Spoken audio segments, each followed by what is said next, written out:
वाकई में लग रहा है जो जिस तरीके से वक्फ बोर्ड मामलों को लेकर इतना तूल पकड़ता हुआ दिखाई दे रहा है, अब इस तरह की जो स्थिति बन गई है, जो एक सुप्रीम कोर्ट के जज जो सीजे हैं उनको टारगेट कहीं ना कहीं किया जा रहा है इस देश में। देखिए, जब राम मंदिर बनने का आदेश आता है तो यही वो लोग हैं जो स्वागत करते हैं सुप्रीम कोर्ट का। लेकिन जब वक्फ बिल के समर्थन में अगर कोई चीज़ सही है तो अगर उसको सुप्रीम कोर्ट सही बोल रहा है तो इनको तकलीफ हो जा रही है, क्योंकि ये मुसलमानों के खिलाफ है, ये एक विशेष धर्म के खिलाफ है। मुझे लगता है निशिकांत दुबे वो पहले व्यक्ति नहीं है जो मुसलमानों के खिलाफ है। इससे पहले योगी जी के भी कई ऐसे बयान है, मोदी जी के भी, गृह मंत्री अमित शाह जी के भी कई ऐसे बयान है, कपड़े टोपी सबसे पहचान लिए जाएंगे। तो निशिकांत दुबे ने अगर सुप्रीम कोर्ट पर सवाल खड़ा कर दिया तो कोई बड़ी बात नहीं है। मुझे लगता है कि सुप्रीम कोर्ट पर सवाल खड़े करने का अधिकार किसी को भी नहीं है, आखिरी फैसला सुप्रीम कोर्ट का होता है। लेकिन निशिकांत दुबे ने उस पर भी सवाल खड़े कर दिए क्योंकि उनको डर था कि वक्फ बिल पर जो इन्होंने वक्फ बोर्ड है उस पर जो बिल इन्होंने पास किया, उनको पता है कि ये गलत तरीके से पास किया गया है, क्योंकि सदन में इनकी वोट्स ज्यादा है, इसलिए इन्होंने इस बिल को पास कर दिया। लेकिन जनता जानती है, जमीन पर सबको पता है कि ये बिल जो है समर्थन में नहीं है मुसलमानों के, मुसलमान नहीं चाहते कि बिल पास हो। इसलिए सुप्रीम कोर्ट ने इस पर जो है टाइम दिया है सरकार को कि आप इस पर टाइम लेकर हमें इस पर जवाब दीजिए। लेकिन निशिकांत दुबे को इस पर बयान इसलिए देना था क्योंकि चाहते हैं कि तानाशाह सरकार जो चल रही है वो सदन में बैठ करके कोई भी बिल पास करे और वो बिल पास होने के बाद जनता तक पहुंच जाए, और ये तानाशाही बरतना चाहते हैं। सुप्रीम कोर्ट से बड़ा हो गया है ये निशिकांत दुबे जो सांसद साहब हैं। दुबे अपने आप को इसलिए बड़ा मानते हैं क्योंकि इस देश का गृह मंत्री और इस देश का प्रधानमंत्री अपने आप को बड़ा मानता है। बीजेपी अपने आप को समझती है कि सिर्फ वही देश चला सकती है, उन्हीं का जो अधिकार है इस देश के ऊपर, उनका फैसला आखिरी फैसला होगा। लेकिन मैं खुश हूं कि आज देश में सुप्रीम कोर्ट जिंदा है, आज उनके फैसले जो है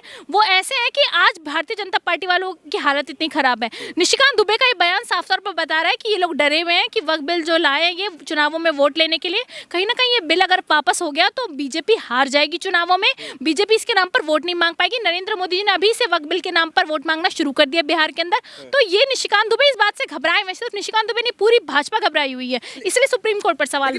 इन तमाम मामलों को लेकर, इस बिल को लेकर के तो मुस्लिम के कई ऐसे कहा ये जा रहा है जो लाखों हजारों और करोड़ों ईमेल्स के जरिए जो उनको धन्यवाद पत्र मिल रहा है मोदी जी। देखिए, ये भी कह रहे थे कि हमें ईमेल्स आ रही थी महिलाओं के कि वक्फ बिल में ये हो रहा है, वक्फ बिल में वो हो रहा है, हमें लोगों के ईमेल्स आ रहे थे। आज तक वो ईमेल्स पब्लिकली नहीं आए हैं। आज तक मोदी जी के खाते में कितने पैसे गए हैं, फंड में कितने पैसे गए हैं, ये भी कभी किसी को पता नहीं चल पाया। ठीक वैसे ही कितने ईमेल्स आए ये भी नहीं पता। ये हवा की बात है, इनकी कहने और करने में अंतर होता है, कथनी और करनी में अंतर होता है। ठीक वैसे ही कोई ईमेल्स नहीं आए इनके पास, कोई इनको थैंक यू मोदी जी नहीं बोला। 4-5 लोग जो बोल रहे थे वो बोल के जा चुके। उसके अलावा पूरा देश में मुसलमान जो है विरोध करा। आप देखिए, बांग्लादेश के अंदर हिंसा हो जाती है, उस हिंसा का जिम्मेदार कौन है? मोदी जी जिम्मेदार है। ना आप ये बिल लाते, ना पास करते, ना इस तरीके की हिंसा होती। और अगर ये बिल सही था तो सुप्रीम कोर्ट आपसे समय नहीं देता, आपको इस पर आपसे जवाब नहीं मांगता। सुप्रीम कोर्ट सीधा सीधा कह देता कि सरकार ने जो बिल पास किया वो सही है। लेकिन आपने सरकार ने जो बिल पास किया वो सही है, सुप्रीम कोर्ट ने जो भी मामला जो सुप्रीम कोर्ट में अभी स्थगित है।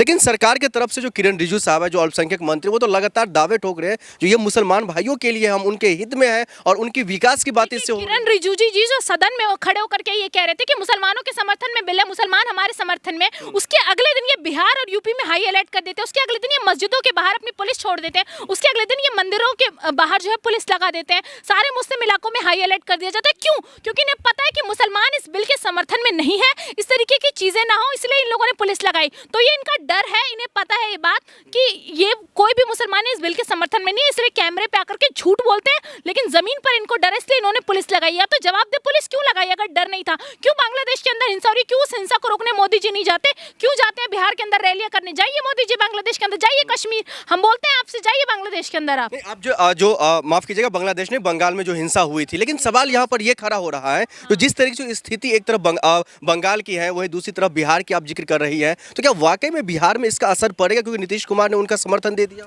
देखिए, नीतीश जी ने उनको समर्थन तो दिया, लेकिन बंगाल के अंदर जो दीदी पर सवाल उठाए थे, मैं कहती हूँ बंगाल किसके अंदर आता है? देश के अंदर आता है, मोदी जी के अंदर आता है। लेकिन मोदी जी इसको देश के अंदर नहीं मानते, इसलिए वो वहाँ जाते नहीं।